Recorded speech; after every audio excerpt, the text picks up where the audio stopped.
Damos la bienvenida a todos ustedes en esta tarde que han venido aquí para estar con nosotros, pero sobre todo para estar con el Señor, que es lo más importante. Vamos a orar, cierra tus ojos un momentito, porque vamos a pasar ya directamente a la palabra.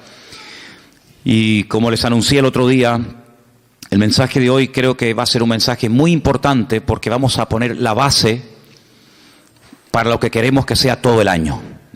Para poder edificar hay que poner una buena base, un buen fundamento, y en esta tarde el mensaje va a consistir en eso. Cómo poner una buena base para que este año 2016 sea un año de victoria y sea un año de bendición. Oramos. Padre Celestial, te damos muchas gracias por tu presencia con nosotros en el día de hoy. Gracias porque nos permites también a través de tu palabra conocerte y servirte. Y queremos en esta tarde que tú abras nuestro entendimiento, Señor. Que nos dé sabiduría, que abras nuestro corazón, nuestra mente, todo nuestro ser, Señor, para que tu palabra ministre, para que tu palabra hable a nuestras vidas y podamos salir de aquí diciendo: hoy el Señor habló a mi vida, hoy el Señor habló a mi corazón. Gracias por este privilegio de tener tu santa, bendita y poderosa palabra en nuestras manos. Pedimos que tú la bendigas, que tú uses esta porción de tu palabra para traer crecimiento y madurez a nuestra vida. Y recibe en esta tarde, como hemos cantado, toda la gloria y toda la honra en el bendito nombre de Jesús. Amén y amén. A principio de año hay muchas personas que hacen todo tipo de promesas, incluso apuntan en libretas los objetivos y las metas que quieren alcanzar. Y todos los años hay personas que siempre se ponen las mismas metas del año anterior y del otro y del otro. Primero, perder peso. Dicen que en este año o en las fiestas generalmente la gente engorda un promedio de 4 a 5 kilos. En algunos de ustedes se ha cumplido la profecía, Así que todos los años, la primera semana, los primeros 15 días del mes de enero, decimos: hay que perder esos kilos que hemos adquirido el año pasado. Y una cosa es perder, como decíamos en casa el otro día, una cosa es perder gordura y otra cosa es perder cordura. Así que procure perder la gordura y no la cordura, porque son dos cosas completamente diferentes. Después algunos dicen: voy a proponerme leer la Biblia desde el principio. Y comienzan a leer Génesis 1, Génesis 2, Génesis 3, y cuando llega ya febrero, marzo, se le fue el espíritu de lectura, ¿verdad? Otros dicen: voy a comenzar a estudiar inglés otra vez. Y empiezan otra vez a estudiar inglés y se aprenden verbos y palabras y amplían el vocabulario. Y todo tipo de promesas y todo tipo de cuestiones, ¿verdad? Pero yo no quiero que cometamos el error que hay algunas personas que cometen, y es que para poder vivir en victoria, para poder tener un año victorioso como todos anhelamos tener, amén, hermanos, primeramente hay que derrumbar mentiras. Ese es el primer principio. Creo que lo queríamos poner ahí. Despejar toda mentira, romper toda fortaleza que queriendo o sin querer se ha arraigado a nuestra vida. La verdad, dice la palabra de Dios, que nos hará libres. Y estamos de acuerdo en ello. Amén. Pero la mentira nos esclaviza. Y hay personas que creen en mentiras creyendo que son verdades. Y por eso no viven vidas victoriosas. No viven en la libertad gloriosa de los hijos de Dios.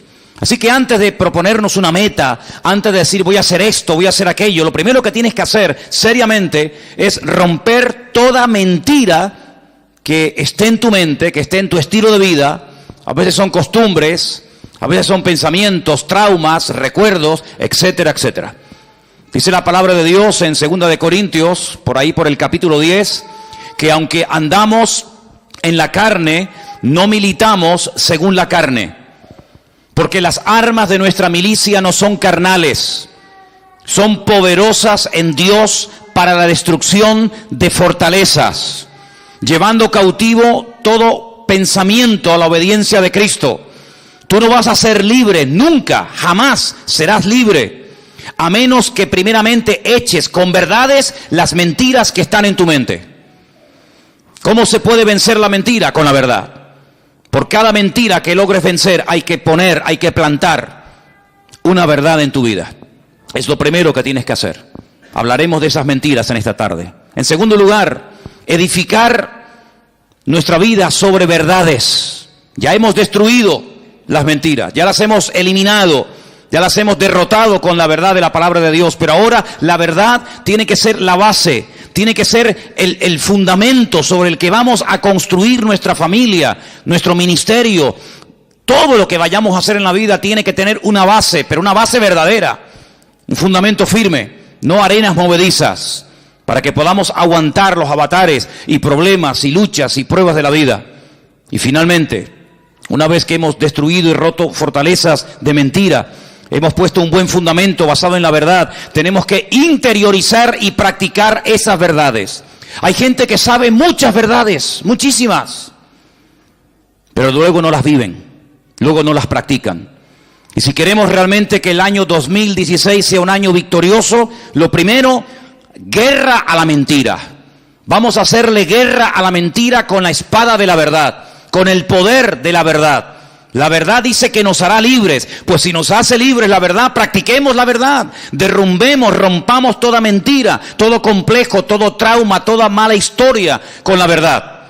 Edifiquemos sobre esas verdades y practiquemos esas verdades, y entonces vamos a ver grandes resultados. Pero decir, voy a leer la Biblia entera, voy a orar más, voy a comprometerme más con la iglesia y con el Señor, voy a estudiar más la palabra del Señor, voy a apuntarme a una escuela bíblica para adquirir conocimiento, voy a hacer y voy a hacer y voy a hacer. Pero si no has roto las mentiras de tu vida, esas mentiras van a ser como esas malas hierbas que a veces ahogan la semilla, y aunque la semilla se plantó en tu corazón, no dio fruto, porque dice la Biblia que a veces la semilla fue ahogada por las malas hierbas. Y queremos arrancar las malas hierbas de cuajo. ¿Cuántos dicen amén? Una vez que hayamos hecho estas tres cosas, que parece muy fácil decirlo, así, muy fácil se ha dicho, pero a veces lleva toda una vida realmente el poner en práctica estos tres principios. Ahora vamos a poder enfrentarnos a cualquier mentira. ¿Por qué? Porque estamos empapados, hemos interiorizado las verdades bíblicas en nuestra vida, y automáticamente la mentira no va a encontrar lugar en nuestro pensamiento, no va a encontrar lugar en nuestras emociones. ¿Por qué? Porque estamos llenos de verdad, desde la cabeza hasta la planta de nuestros pies. La mentira no se va a poder colar en nuestros pensamientos, en nuestra forma de hablar, en nuestra forma de comportarnos. ¿Por qué? Porque estamos llenos de verdad, y la verdad nos protege. La verdad es como una muralla que el Señor construye a nuestro alrededor e impide que las mentiras penetren en nuestra vida. Y nos va a resultar mucho más fácil discernir las mentiras llenos de verdades, interiorizando y practicando verdades, que si viviéramos sin practicar la verdad. La verdad no tiene que ser algo teórico, tiene que ser algo práctico todos los días de nuestra vida. ¿Cuántos dicen amén? Hay 5 grandes mentiras que, aunque parezca mentira, valga la redundancia, muchos creyentes han creído en ellas y las practican. Y cuando hablan con otros hermanos, cuando hablan con otras personas, comparten y están todos llenos de razones y cargados de buenas razones, y están compartiendo mentiras y viven mentiras y planean su presente y condicionan su futuro en base a estas 5 mentiras de las cuales quiero hablar en esta tarde. Lo más seguro es que ninguno de nosotros nos encontremos identificados con las 5 grandes mentiras, pero seguro que más de uno de ustedes, con estas 5 mentiras que voy a compartir, con alguna te vas a ver tremendamente reflejado. ¿Estás dispuesto a exponerte a que esta tarde el Señor meta el dedo en la llaga y te diga, estás creyendo una mentira y por eso así te va, y por eso no ves más la gloria del Señor en tu vida? ¿Estás dispuesto? La verdad nos compromete. La verdad es como un espejo que ponen delante de nosotros. Y cuando nos ponemos delante de un espejo, si te ves mal, no le eches la culpa al espejo. Si te ves gordo, si te ves feo, si te ves como te veas, no te enfades con el espejo. El espejo proyecta, el espejo refleja lo que ponen delante. Y por eso quiero hablar en esta tarde acerca de estas 5 mentiras. La primera mentira es, no me caso, no nos podemos casar todavía, porque no tenemos dinero. Ustedes dirán, qué tontería. ¿Seguro? ¿Saben la cantidad de parejas?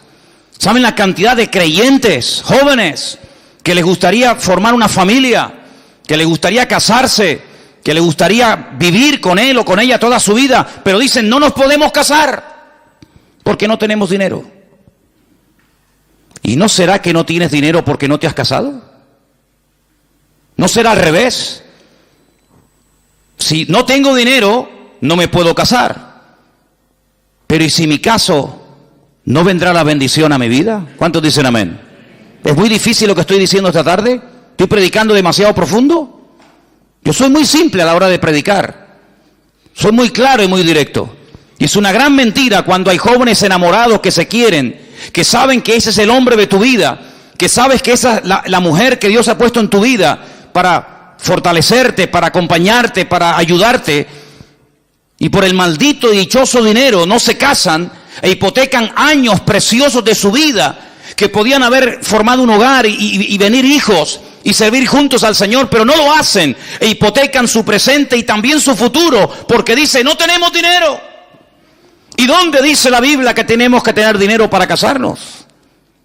Porque si la Biblia lo dijera, yo tendría como predicador, como pastor, la obligación de decirte, hermano, usted no se puede casar mientras usted no tenga dinero. Pero como la Biblia no lo dice, ni en ninguna parte de la Escritura encontramos que el requisito básico e indispensable para que dos jóvenes enamorados se puedan casar y formar una familia es tener dinero, no te lo puedo enseñar. Hay bendiciones que no vienen porque la gente no está dispuesta a pagar el precio. Porque hay algo que yo quiero que en este culto y a lo largo de todo este año interioricemos, y por eso quiero que lo proyectemos ahí para que lo lean y lo digan conmigo en alta voz. La falta de fe es la causa de la mayoría de los problemas. ¿Cuántos dicen amén? ¿Lo tenemos ahí? Léalo fuerte, por favor, quiero oírles. La falta de fe es la causa de la mayoría de los problemas. Otra vez, la falta de fe es la causa de la mayoría de los problemas. No es la falta de dinero, es la falta de fe. Por eso te pregunto, ¿la fe qué es? No es fiarse de Dios. No es creer que si obedezco al mandato del Señor y doy un paso, el Señor me sorprenderá y abrirá las ventanas de los cielos y suplirá toda necesidad. Dios suple a los solteros las necesidades que tienen como solteros. Y Dios suple a los casados las necesidades que tienen como casados. Dios suple las necesidades de los matrimonios y sin hijos porque no tienen la necesidad de alimentar o de cuidar o de educar a hijos. Pero en el momento en el que los hijos vengan, la provisión de Dios será mayor. ¿Por qué? Porque también los gastos serán superiores. En otras palabras, según tú vivas, según la condición en la que te encuentres, así verás la gloria del Señor en tu vida y así el Señor te tratará. Si como soltero no tienes tantos gastos como se tiene evidentemente cuando uno se casa y no tienes las responsabilidades de atender un hogar, ¿para qué quieres tanta provisión de Dios? La provisión de Dios es proporcional a la necesidad que tienes en el momento en el que vives. Si no hay necesidad de criar hijos, Dios no te va a dar medios para criar hijos. ¿Por qué? Porque no los tienes. Pero en el momento en que los tengas, en el momento en el que necesites comprarle libros, ropa, zapatos, etcétera, etcétera, el Señor te dará todo eso por añadidura, porque el Señor nunca le deberá nada a nadie. ¿Cuántos dicen amén? Así que si hay alguien aquí en la iglesia o alguien que nos escucha por internet y está frenando la bendición en su vida, porque hermanos, hay personas que frenan, que detienen la bendición de Dios, está sobre sus cabezas, pero no se mueven, no se fían de Dios, quieren moverse en su seguridad. Y si yo les contara la falsa seguridad que produce el dinero, se quedarían con la boca abierta de ver gente que hoy tenían su futuro arreglado, lo tenían todo dispuesto y preparado para pasar una buena vejez, y así, en un minuto, se les fue todo. ¿Cuántas personas ahorraron? ¿Cuántas personas metieron en bancos, en fondos de pensiones, sus ahorros, pocos o muchos? Y por las razones que no vamos a entrar ahora a cuestionar, lo perdieron absolutamente todo. Ahora podemos entender por qué la Biblia nos enseña, bienaventurado el varón que confía en el Señor su Dios y no en el hombre. ¿Cuántos dicen amén? Si estás enamorado y el Señor te ha mostrado que ese es el hombre de tu vida, que esa es la mujer que Dios ha puesto en tu camino, da el paso de fe. Obedece al Señor. No te expongas a la tentación. No entres en un terreno peligroso por miedo a que Dios te va a fallar. ¿Y de qué voy a vivir? ¿Y qué voy a comer? ¿Y qué voy a vestir? ¿No les suenan estas palabras? ¿No les suenan estas palabras? Me llama la atención que hace 2000 años atrás, nuestro amado y querido Señor Jesucristo dijo: los gentiles, la gente que no me tienen a mí, la gente que no me conoce a mí, la gente que no cree en mis promesas, están todo el día dándole vueltas a la cabeza qué voy a comer, y qué voy a ponerme de ropa, y dónde voy a ir, y cómo voy a pagar esto. Así hablan los gentiles. Escucha un par de minutos a un inconverso y al momento te darás cuenta, este no tiene el Dios que yo tengo. Hace unos días una persona de este barrio me dice: para mí el 2016 va a ser exactamente igual que el 2015. Simplemente que en vez de poner en un papel 15, cambiaré un numerito y pondré 16. Qué triste llegar a una cierta edad en la vida y ver una persona que para él es lo mismo el 13, el 14, el 15, el 16, el 20 o el 40. ¿Por qué? Porque no tiene un Dios grande. No conoce a un Dios poderoso como el que tú y yo tenemos. ¿Cuántos dicen amén? Yo no me quiero poner como ejemplo de nada. Pero si algún día quieren saber en qué condiciones, cómo nos casamos Elena y yo, la verdad es que a veces me río cuando veo gente que dice: es que no me caso porque no tenemos dinero. Les digo sinceramente que cuando tú te fíes del Señor y te dejes de planificar tu vida y de organizar hasta el último momento de tu vida. Saben, hermanos, una de las cosas que el Señor nos enseñó el año pasado, y prácticamente está ahí a la vuelta de la esquina, como quien dice, es a no depender de nosotros mismos, a no confiar en nosotros mismos, sino a confiar 100% en el Señor. ¿Cuántos dicen amén? Y en este tiempo de crisis, muchos hermanos vieron más la gloria y la provisión de Dios que cuando tenían abundancia y les sobraba de todo. Porque como dije recientemente en uno de los cultos más atrás, en la Biblia se nos enseña a vivir el día a día y no el mes a mes. Dice la Biblia: el pan nuestro de cada día, dánoslo hoy. Si el Señor te ha respondido y te ha mostrado y hay confirmación y hay paz en tu corazón de que ese es el chico, la chica, el hombre, la mujer de Dios para tu vida, adelante, adelante. Y el Señor, la bendición que está sobre tu cabeza, te la derramará y te quedarás sorprendido. Y después vas a decir: ¿por qué no me casé antes? ¿Cuántos dicen amén? La segunda gran mentira que muchos creen, y no te puedes imaginar cuántos creyentes creen en esta gran mentira, es que yo sé que Él es el hombre de mi vida, yo sé que ella es la mujer de Dios para mi vida, pero no nos podemos casar, porque si nos casamos, me quitan la paga. Porque ustedes saben que en este país, no sé los viudos, pero a las viudas reciben una paga de 150.000 euros mensuales. ¿Sabían eso, no? ¿No? En España a las viudas les dan 150.000 euros mensuales. Ay, perdón, 400. Exagerado soy. ¿Qué estaría yo pensando? 400 euros le dan, nada más o menos. 500. Pero hermanos, 500 euros es un billete, ¿sí o no? ¿Los han visto alguna vez? Algo dice, no. Bueno, existen, hermano, existen. Son rosaditos, pero hay poco. No están mucho en las iglesias. Suelen estar por Suiza, paraísos fiscales, de banco en banco, de casino en casino. No les gustan mucho los cultos, no frecuentan mucho los cultos. Las moneditas sí. Hola, ¿qué tal? Vengo del culto. Esta mañana estuve en la iglesia bautista. ¿Dónde vas? Estar a la iglesia de Manolo. Eso sí, eso se van. Son muy espirituales las monedas. Los de 500 son carnales. No les gusta pisar una iglesia. No les gusta nada el Señor. No sé por qué será.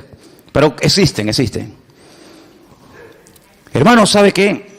A veces somos muy propensos a cuestionar y a criticar a ciertos y determinados personajes de la Biblia por lo que hicieron o por lo que dijeron.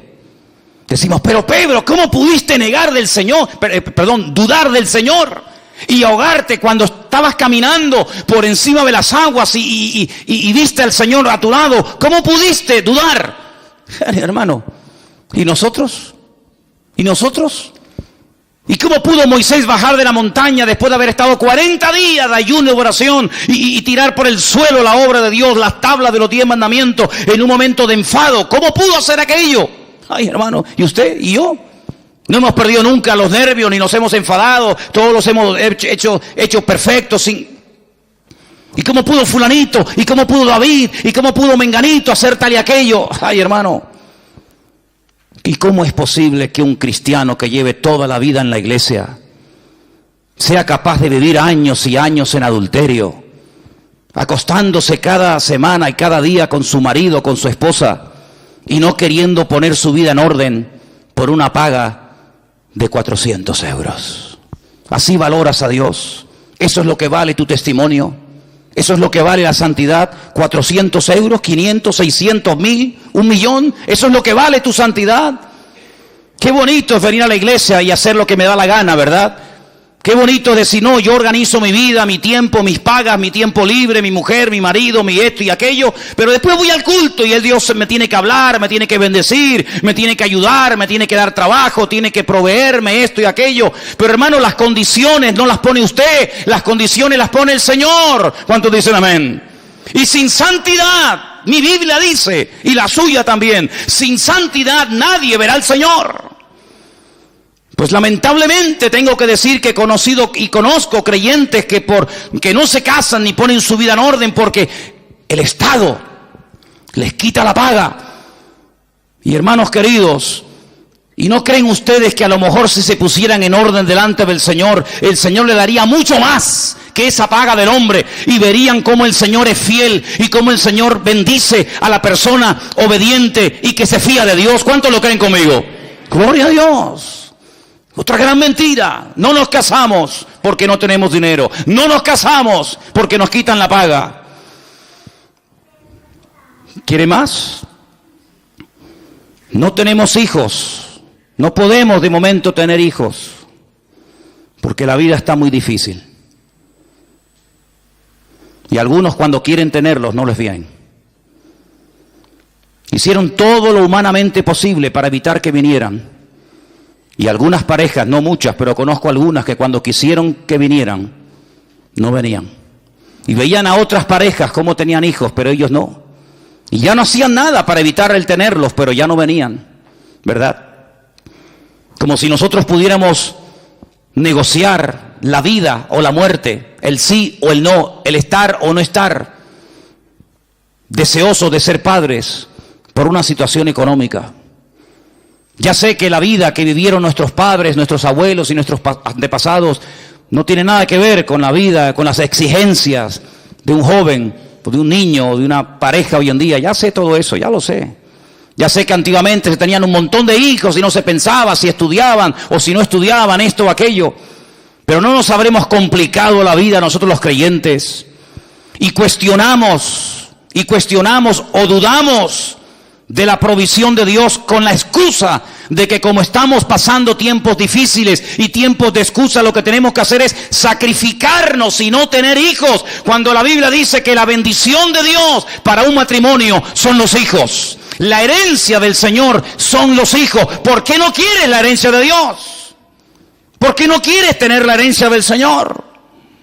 Cuando lo más hermoso en la vida es poder tener entre tus brazos a un hijo tuyo y a una hija tuya. ¿Cuántos dicen amén? Padres y madres que están aquí, ¿estamos de acuerdo, sí o no?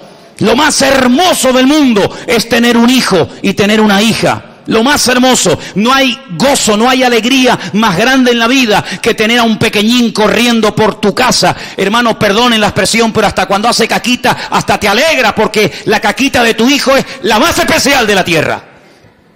Es increíble. Y se la enseñamos, mira cómo la hace, mira cómo es. Y el otro dice, hermana, por favor. No, pero es hermosa, hermana. Es increíble, hermanos, cómo se pierden esa bendición tantas parejas. Tantas parejas se pierden esa bendición. No crean esa mentira, es una mentira, es una mentira. ¿Cómo que yo tengo que estar sobrado económicamente para poder tener hijos? ¿Pero qué te crees que eres tú? ¿Dios o qué? Es el Señor el que organiza nuestra vida, no somos nosotros.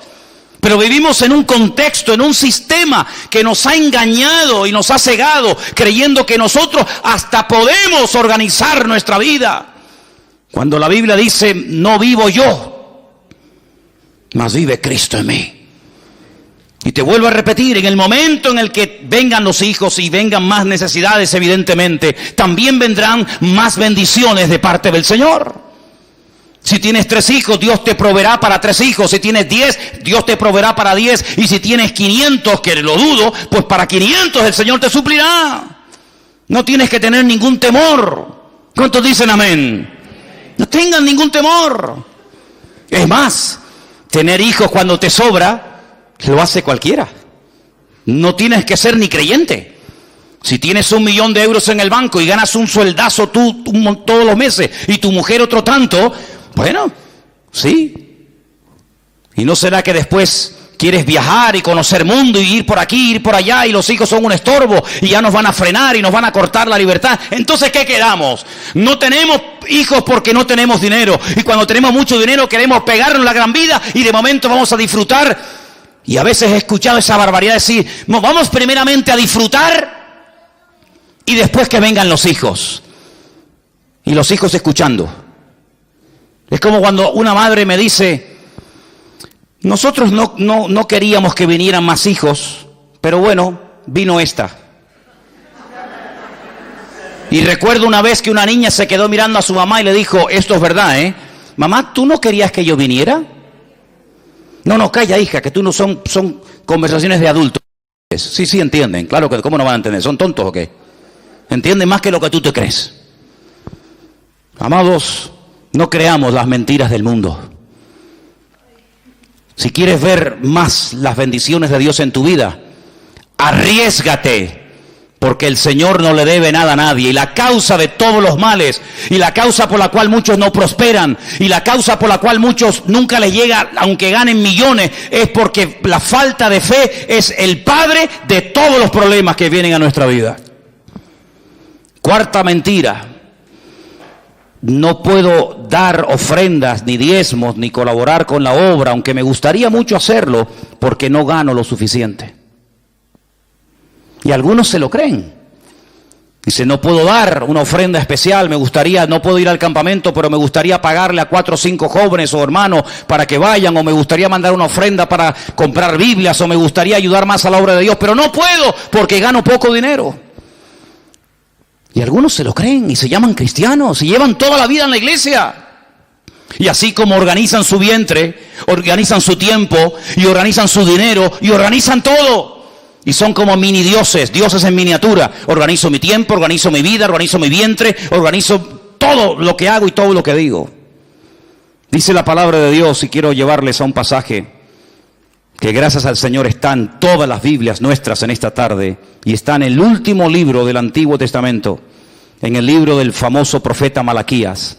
En el libro del profeta Malaquías, en el capítulo 3, dice en el verso 6, Malaquías 3:6. ¿Lo tienen, hermanos? Lo vamos a poner ahí en la pantalla para que lo podáis leer si queréis. Porque yo, el Señor, no cambio. Nosotros sí. Hace unos días estábamos buscando fotografías y nos quedamos sorprendidos cómo hemos cambiado todos, cómo hemos cambiado. Algún día pondremos esas fotografías en la iglesia para que se den cuenta de lo que estoy diciendo. Pero dice la Biblia, yo no cambio, dice el Señor. Por esto, hijos de Jacob, no habéis sido consumidos. Desde los días de vuestros padres os habéis apartado de mis leyes y no las guardasteis. Volveos a mí y yo me volveré a vosotros. ¿Cómo habla el Señor? ¿Con qué compasión? ¿Con qué amor? Así dice el Señor de los ejércitos. Mas dijisteis, ¿en qué hemos de volvernos? Estaban tan ciegos que el Señor les decía, vuélvanse, vengan a mí otra vez. Y ellos decían, pero ¿en qué tenemos que volvernos? ¡Qué ceguera espiritual, Dios mío! Versículo 8. ¿robará el hombre a Dios? Qué pregunta tan extraña, ¿no? ¿Robará el hombre a Dios? Vosotros me habéis robado y dijisteis, ¿en qué te hemos robado? Y el Señor les responde a través del profeta Malaquías, en vuestros diezmos y ofrendas. Así se le roba a Dios. No es que voy a coger una ametralladora y me voy a ir a la puerta de la Nueva Jerusalén y voy a pegarle un portazo a la puerta y voy a llevarme el trono de Dios, o voy a llevarme un ángel así agarrado por las alas, o voy a llevarme yo que sé. No, no es eso. Es más sencillo que eso. No hay que ser tan espiritualoide, sino el Señor dice, ustedes, toda la nación, a mí me han robado. Y la nación dice, pero robar a Dios, pero ¿cómo se le puede robar a Dios? Dice, pues ustedes me habéis robado cuando no me habéis traído ni vuestros diezmos ni ofrendas. Y dice versículo 9, malditos sois con maldición, vosotros, la nación toda, me habéis robado. Madre mía, esto es impresionante, esto es tremendo. Traed los diezmos al alfolí, todos los diezmos al alfolí, y hay alimento en mi casa, y probadme ahora en esto, dice el Señor de los ejércitos. Si no, abriré las ventanas de los cielos, derramaré sobre vosotros bendición hasta que sobreabunde. ¿Quién dice esto? El Señor lo está diciendo a través de su bendita palabra. Y dice algo más en el verso 11, que a veces parece como que no es importante, pero es muy importante. Dice, reprenderé, aparte de lo que ya ha dicho en el versículo 10, añade, reprenderé también por vosotros al devorador. Mi pregunta es, ¿quién es este devorador? ¿Quién es este? ¿Quién es el devorador? Satanás, el diablo, el que devora, el que viene a matar, a hurtar, a destruir. Llámalo calumniador, Satanás, padre de mentira, devorador. Tiene más de 27 títulos o nombres de la Biblia, para que sepamos cómo se mueve, cómo actúa, cuál es su naturaleza. Uno de ellos, el devorador, el que lo traga, el que lo consume todo. Lo reprenderé. Y no os destruirá el fruto de la tierra, ni vuestra vid en el campo será estéril, dice el Señor de los ejércitos. Amigo, yo creo que Él tiene la suficiente credibilidad como para creer en Él y no dudar de Él, ¿sí o no? Esto no es una promesa de Zapatero, ni de Rajoy, ni de fulano de Mengato, es una promesa del Señor. Yo reprenderé al devorador.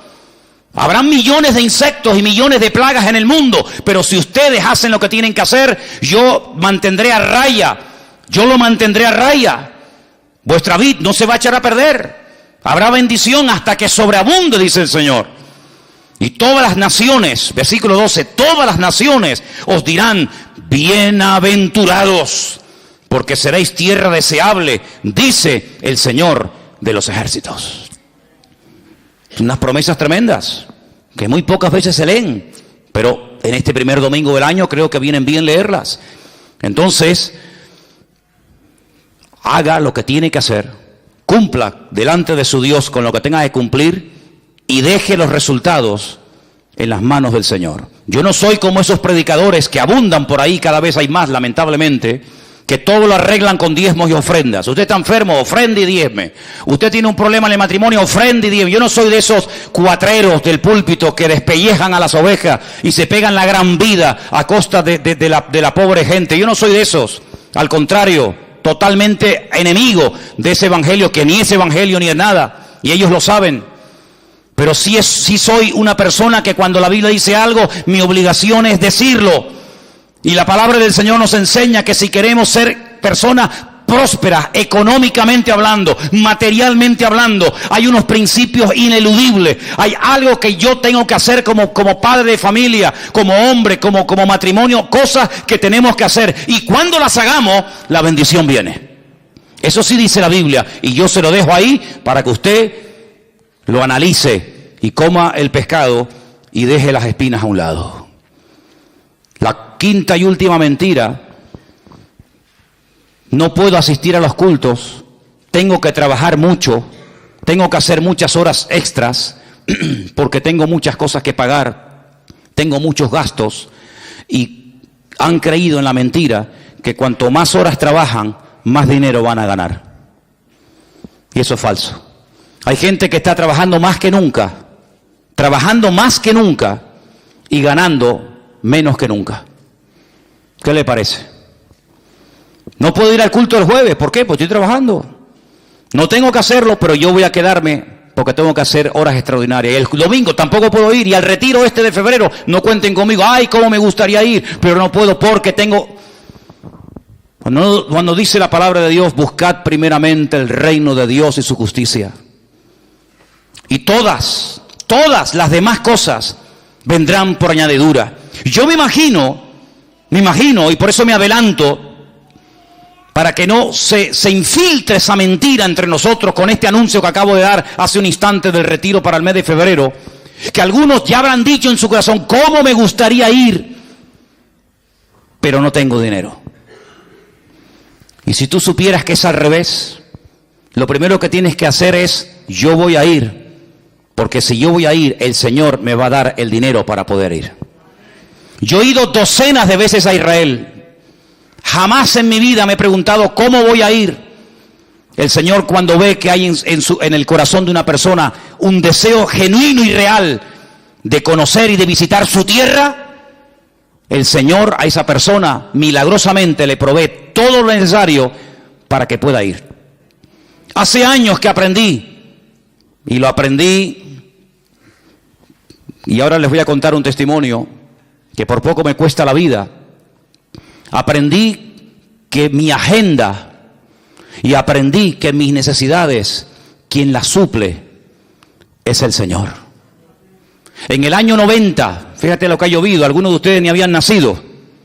En el año 90, en enero del 90, yo me encontraba en lo alto de una montaña en Galicia orando. Tenía un coche muy lindo que me habían regalado mis suegros.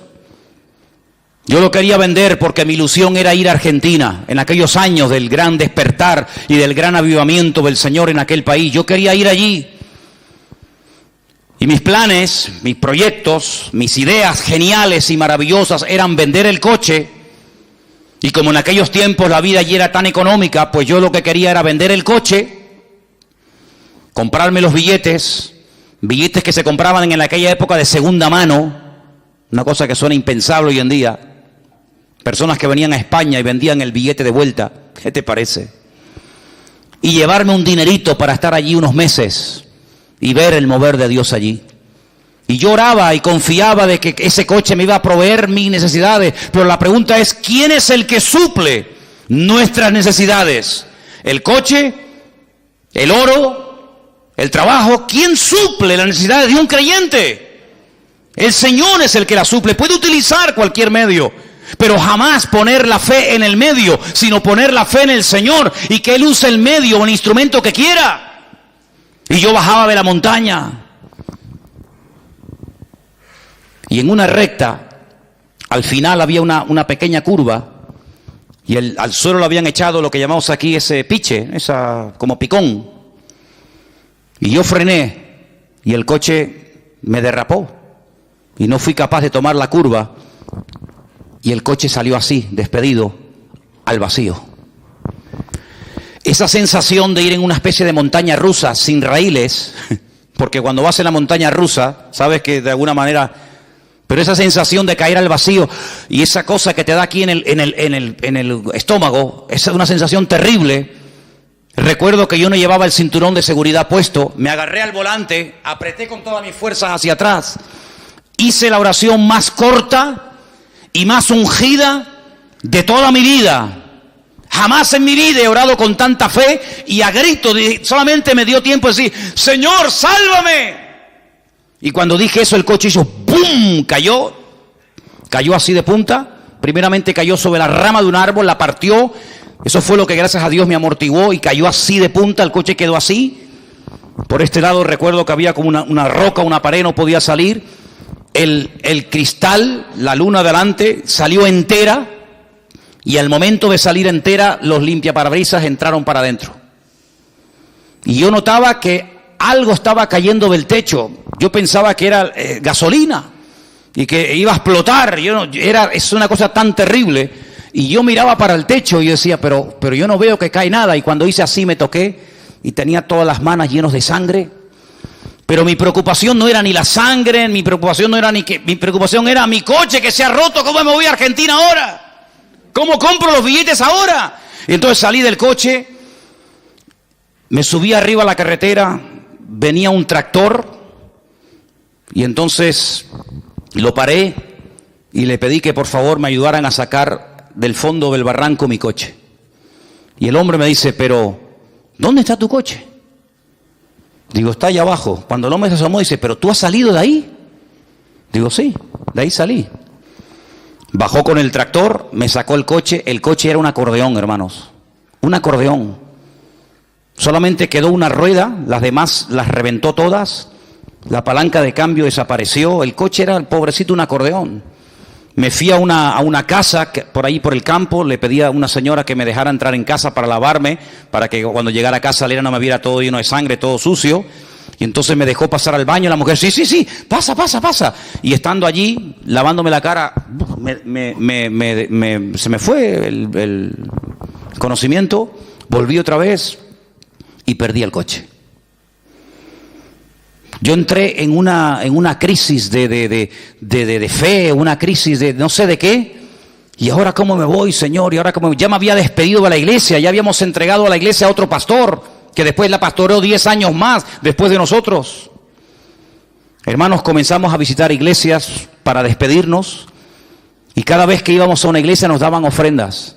Y cuando llegábamos a casa, comenzábamos a ver las ofrendas que los hermanos nos daban. Y fue algo tan impresionante, hermanos.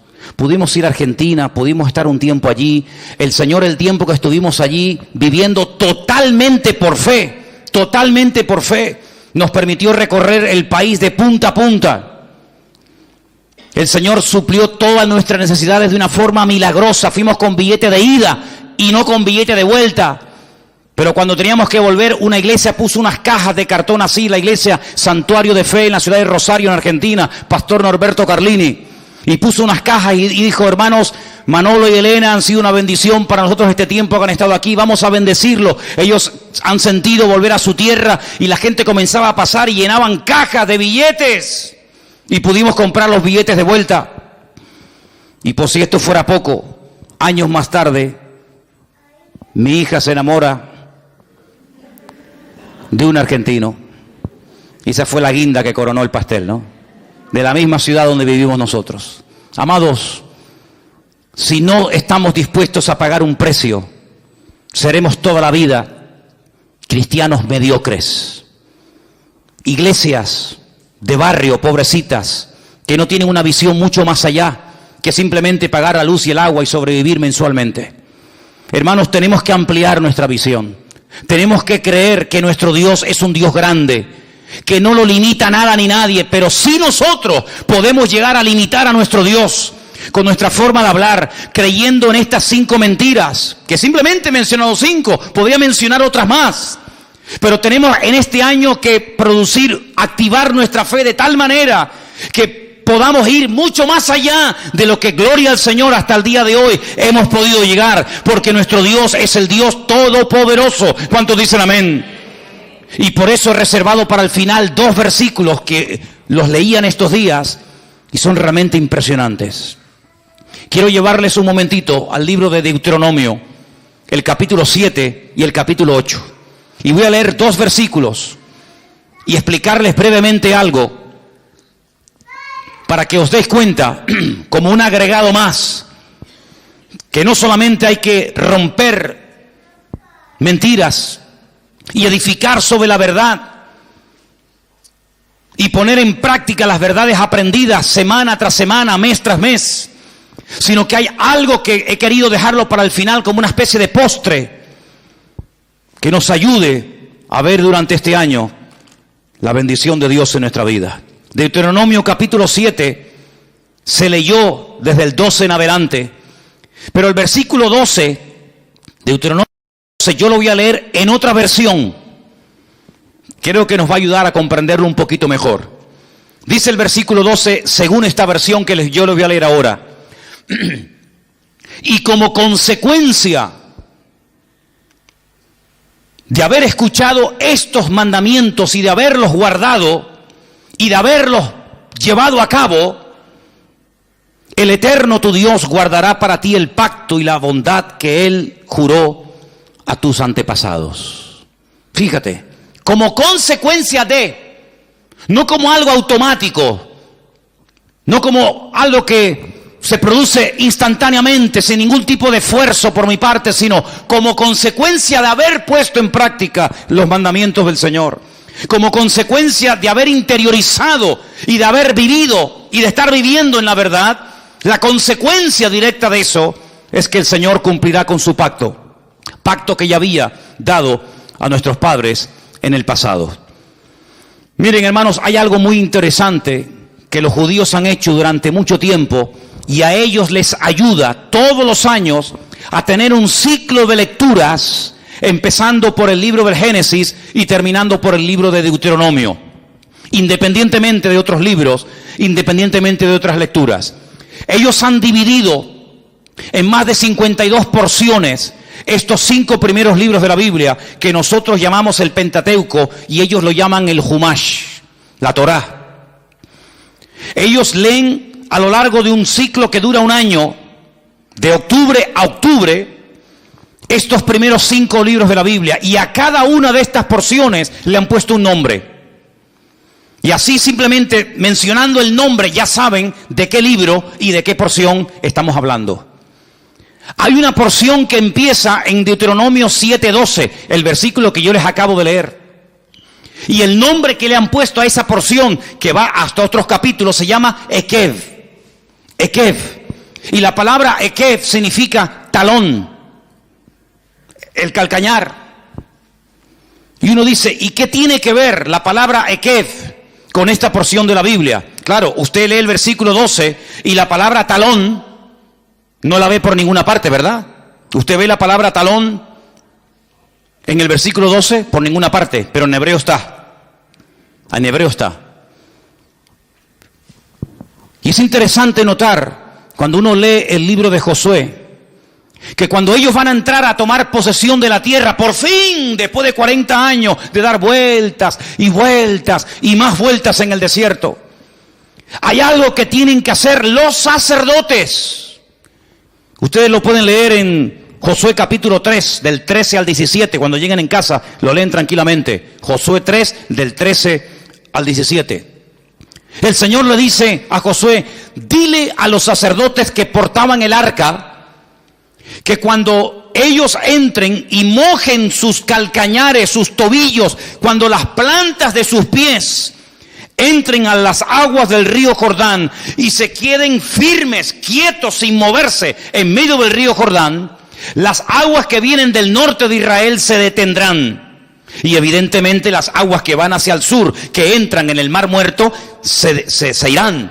Y se producirá un vacío, y entonces aprovechen para penetrar y cruzar el río Jordán y tomar posesión de la tierra prometida y conquistar la tierra de Jericó.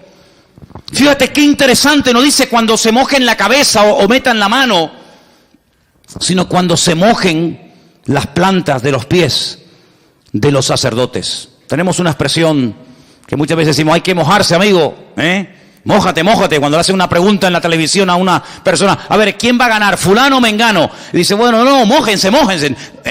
Habéis visto esa expresión, ¿verdad? ¿La habéis escuchado? Probablemente venga de ahí. En otras palabras, hay 2 millones de personas esperando a ver qué van a hacer ustedes. En otras palabras, la tierra va a ser conquistada. Vamos a poder pasar de la rutina a la libertad gloriosa de Canaán cuando ustedes decidan que las cosas cambien. Ya hemos estado demasiado tiempo en el desierto dando vueltas. Si los sacerdotes dicen, está bien, sabemos cuál es nuestra obligación, sabemos lo que tenemos que hacer, pero mañana, otro día, el pueblo iba a estar detenido, miles y miles de personas, familias, jóvenes, ancianos, iban a estar detenidas porque unos señores no terminaban de interiorizar una verdad que ya conocían. ¿Cuál era? Mojarse la planta de vuestros ekev, de vuestros talones. Una vez que ustedes hagan su parte, el milagro se producirá, y como resultado, como consecuencia de haberse producido el milagro, toda esta nación será afectada positivamente. De ustedes depende. Ahí está la tierra, yo estoy con ustedes, nadie les podrá vencer jamás, aunque sean más numerosos, aunque estén mejor armados, aunque sean más fuertes, no pasa nada. Aquí empieza hoy un cambio. Aquí empieza hoy un principio de una vida nueva. De ustedes depende, amigos. Esa es una explicación. La otra explicación es que en el versículo 12 el Señor dice: cuando ustedes cumplan y pongan en práctica estos decretos que yo les mando hoy, y habla de decretos en plural, mishpatim. En otras palabras, cuando la gente menosprecia algo, es como si lo pisotearan. Dice: no echéis las perlas a los cerdos, no sea que las pisoteen y se vuelvan contra vosotros. Es decir, lo que la gente menosprecia, como la obediencia al Señor, como la fidelidad al Señor, como poner nuestra fe y nuestra confianza en Él, lo que la gente menosprecia y pisotean con sus pies y con sus talones, vosotros cumplidlos. Y cuando lo cumpláis, entonces podréis ver la gloria de Dios, y el pacto que hice con vuestros padres se cumplirá, y veréis la bondad y la misericordia del Señor. Eso es lo que está diciendo el Señor. Por otra parte, cuando vamos al capítulo 8, encontramos en el versículo 1 algo muy interesante. En nuestra versión española dice: cuidaréis de poner por obra todo mandamiento que yo os ordeno hoy. En el capítulo 7, la palabra mandamientos está en plural. Y en el capítulo 8, verso 1, la palabra mandamiento está en singular, no dice mandamientos. Y aparte hay otra cosa muy importante, que es el artículo. Cuidaréis de poner en práctica el mandamiento, todo el mandamiento. En otras palabras, cuando empieces a cumplir algo, cúmplelo todo. No te quedes a medias. Porque si te quedas a medias y no practicas el 100% de la verdad, es como si no hubieras practicado absolutamente nada de la verdad. Hay gente que comienza a caminar en fe. Le dices: mira, la única manera de que el Señor perdone tus pecados es arrepintiéndote, creyendo en la obra de Cristo en la cruz por ti, pidiéndole perdón, aceptándolo en tu corazón, confesándolo con tu boca como tu Señor y Salvador, y si lo crees y lo haces hoy y aquí, serás salvo y pasarás de muerte a vida. Y lo creen, y lo hacen. Y todos los que estamos aquí, o la mayoría, lo hemos hecho. ¿Sí o no? Al poco tiempo esas personas comienzan a leer la Biblia, y nace de ellos o de ellas, y aquí ha pasado continuamente, todos los años pasa continuamente este milagro, que vienen y te dicen: oye, ¿cuándo me puedes bautizar? Y yo les digo a esas personas: ¿y quién te habló del bautismo? Porque no te dije: oye, que ya han pasado unos meses o ha pasado un año y tienes que bautizarse. No, sino que ese acto de obediencia que nació un tiempo atrás aceptando al Señor, ha ido creciendo, esa fe ha ido creciendo y nace espontáneamente porque lo pone el Espíritu en el corazón de esa persona, el que se tenga que bautizar. Y así comienza a avanzar, y tú ves cómo crece y cómo va madurando y cómo va invitando a otras personas para que conozcan al Señor y cómo va creciendo en el Señor. Pero llegará el momento cuando tendrás que tomar decisiones no tanto de tipo espiritual, como aceptar a Cristo, como el bautismo en agua, etcétera, sino decisiones de tipo material, de tipo familiar, etcétera, etcétera. Y es ahí donde el Señor te dice: tienes que cumplir con todo el mandamiento. Es decir, empezaste bien, sigue caminando, sigue avanzando, no te detengas, no te frenes. No es que fulanito, no, olvídate de todo eso. Dice: no te apartes ni a diestra ni a siniestra, para que todo te vaya bien y seas prosperado en todo lo que emprendas para el Señor. ¿Cuántos dicen amén? Es decir, para derrotar esas mentiras y que nunca más en el 2016 ninguna de estas 5 mentiras que hemos hablado esta tarde, un poco de ellas, ni ninguna otra encuentre cabida en mi vida, tengo que llenarme de verdades. ¿Y dónde están esas verdades? ¿Dónde me alimento de esas verdades? Aquí las tienes, hermano. Más cerca de ti imposible. Aquí tienes las verdades. Cómo tienes que vivir como hombre, como mujer, como soltero, como hijo, como padre, como madre. ¿Qué tienes que hacer con tu tiempo? ¿Qué tienes que hacer con tu dinero? ¿Qué tienes que hacer con las decisiones a corto y a largo plazo? Aquí están todas las verdades. Todo lo que usted necesita saber está aquí. Pero ¿cuál es el problema? Que a veces la gente comienza a llenarse de la información que nos da el periódico, de la información que nos da la televisión, de la información de lo que está pasando aquí y por allá. Y entonces la fe se contamina. La fe se enferma, la fe se debilita y comenzamos a preocuparnos. ¿Y qué va a pasar con mi vida? ¿Y si me echan del trabajo? ¿Y si ahora resulta que no me dan los papeles que tanto he luchado por tener? ¿Y si ahora no me dan la ciudadanía? ¿Y si ahora resulta que sube el petróleo? ¿Y si ahora resulta que los árabes vienen a Europa y nos matan a todos? ¿Y si ahora resulta que Israel no sé qué? ¿Y si ahora resulta que los rusos? Y comenzamos a volvernos locos. Cuando yo lo que les digo a la gente, hermanos, nuestra fuente de información no es el mundo, no es Telecinco, no es Antena 3, nuestra fuente de información correcta y verídica y las verdades que nos van a cambiar la vida están aquí en su bendita palabra. ¿Cuántos dicen amén? El Señor dijo, escudriñad las Escrituras, léanlas, memorícenlas, enséñenselas a los niños, que las aprendan desde pequeñitos, para que cuando sean grandes y sean bombardeados a través de la televisión, de la radio, de la prensa, en los colegios, en las universidades, estén firmes sin titubear. ¿Por qué? Porque la verdad trae firmeza, porque la verdad trae, hermanos, calma a nuestro espíritu. La verdad nos hace libres y nos hace felices en la vida. ¿Cuántos dicen amén? Por eso, hermanos, tenemos que tomar hoy, primer domingo del año, una decisión.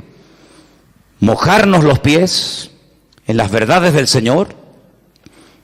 Y quiero terminar citándote unas palabras de un sabio llamado Salomón, el hijo del rey David. Escribió un libro que algunos dicen que era como su diario personal. ¿Saben lo que dijo? Después te digo dónde está. Cualquier persona que diga que los tiempos pasados fueron mejor que los tiempos presentes, no hablará con sabiduría. ¿Qué te parece? ¿Eso está en la Biblia? Sí. Eclesiastés 7:10. Cualquier persona que diga, pero antes la vida era más tranquila, antes se vivía mejor, antes no sé qué. Hermanos, no tenemos que mirar atrás. Las cosas viejas pasaron. Nuestros padres, ¿a dónde se fueron? Nuestros abuelos, ¿a dónde se fueron? Que no eran creyentes, por lo menos en mi caso. A Cuba, a Argentina, a Venezuela, a Brasil, a lugares donde se les abría un mundo de posibilidades. Europa estaba recién salida de una guerra civil, Europa estaba destruida por una segunda guerra mundial, donde murieron 66 millones de personas, naciones, países enteros arrasados completamente. ¿A dónde huías? ¿A dónde ibas? ¿A Alemania? ¿A España? ¿A Francia? ¿A Italia? ¿A dónde ibas? Así se fueron millones de italianos, españoles, vascos, escoceses, ingleses. ¿A dónde se iban? A Latinoamérica. Porque no eran creyentes. Pero ahora nosotros somos creyentes. Y nosotros no tenemos que irnos a Dubái, que me han dicho que hay mucho trabajo. A Bilbao, que dicen que allí los vascos pagan mucho dinero. Ahora nos podemos ir ¿a dónde? Pues a Arabia Saudita, que están buscando mano de obra y allí nos pagan buenos sueldos. A Japón, sí, en Japón hay mucho trabajo. No, Japón no. Tenemos que irnos a Qatar, allí a la ciudad de Doha, que allí hay unos rascacielos tremendos y entonces buscan muchos albañiles y fontaneros. ¿Sí? Y ahora vamos a volver a cometer el error que cometieron generaciones del pasado. ¿Por qué no hacemos caso a aquel que dijo, venid a mí, los trabajados y cargados, que yo os haré descansar? Mientras tu meta sea Estados Unidos, mientras tu sueño sea algo de este mundo, tu fe está enferma. No hay nada malo en querer ir a vivir a Miami, a Honolulu, a cualquier país. No hay nada malo en eso. El problema es que tú eres creyente.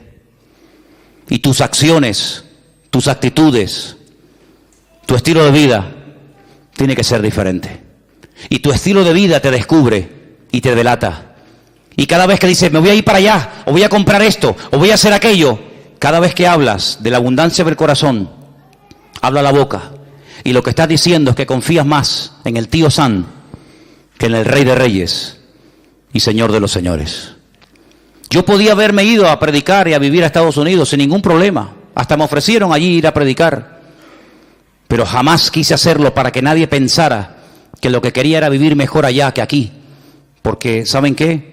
El Señor nos dice a cada uno de nosotros, yo estaré contigo todos los días hasta el fin del mundo. Y el Dios de aquí es el mismo que el Dios de allá.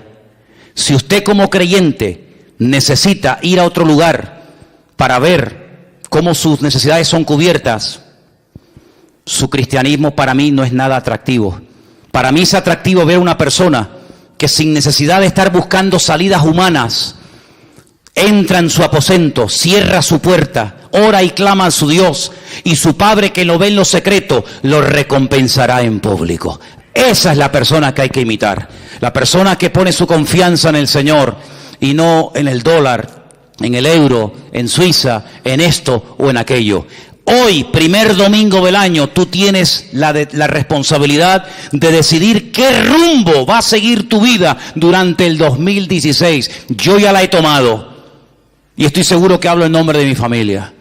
Nosotros estaremos donde Dios quiera que estemos, porque si Dios quiere que estemos aquí o allá, donde Dios me ponga, allí estará la bendición de Dios. ¿Cuántos dicen amén?